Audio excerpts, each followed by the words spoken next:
ठिकाणी उपोषणाला बसला जात तुमचा पहिला दिवस आहे. माझ्याकडे काय मागणी घेऊन तुम्ही आज या ठिकाणी उपोषणाला बसला? मी प्रभाकर गंगाधरराव शिंदे, राहणार पळसगाव, सामाजिक कार्यकर्ता असून नायगाव उपविभागीय अभियंता मीटर एजन्सीमध्ये हे दोन्ही मुले एकच काम पाहत आहेत. मीटर रीडिंग व फॉल्टीचे कामे हे दोन्ही मुले एकच पाहत आहेत व ते मुले IT अप्रेंटिस नसल्यामुळे वीज वितरक ग्राहकांची अत्यंत लूट करत आहेत. म्हणून मी आज आपल्या या कार्यालयासमोर उपोषणास बसलेलो आहे. दोन मुले म्हणजे कोणते नेमके?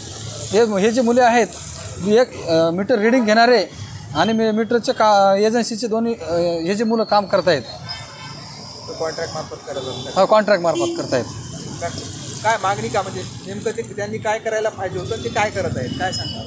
ते मुलं IT अप्रेंटिसचे नाहीत, ते 12वी पासचे सुद्धा मुलं नाहीत. 16-17 वर्षाची मुलं कामं पाहत आहेत. विद्युतला कुठला अनुभव नाही? त्या मुलांना कसल्याच प्रकारचा अनुभव नसून ते मुलं नाकळतेपणाने गेल्या वर्षी असेच लाईट बिलं पाण्यामध्ये टाकून व जाऊन टाकले होते.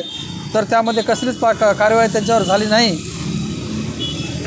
या अगोदर कुठं तुम्ही हे केलं आहे का, म्हणजे निवेदन वगैरे दिले का?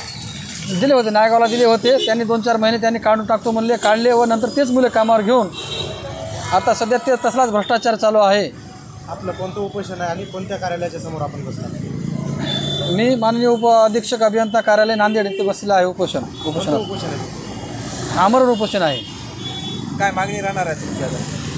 त्या कंत्राटदारावर गुन्हा नोंद करून त्यांना काळ्या यादीमध्ये टाकण्यात यावे. उपोषणाचा कितवा दिवस आहे? उपोषणाचा पहिला दिवस आहे. कोणी कर्मचारी अधिकारी भेट देण्यासाठी आले होते? कोणी आले नाहीत आणखी. मागणी मान्य नाही झाली तर आपण आमरण उपोषण असं चालू ठेवणार आहात? हो, ठेवणार आहे. तसं सांगा हो. माझी मागणी जर मान्य झाली नाही तर मी हे उपोषण माझी मागण्या मान्य होईपर्यंत चालू ठेवणार आहे. प्रकार तुम्हाला कधी कळाला, कधी समजलं? हा प्रकार गेल्या 2 वर्षापासून चालू आहे. नायगाव तालुक्यामध्येच आहे का इतर तालुक्यात काही? नायगाव तालुक्यामध्येच आहे.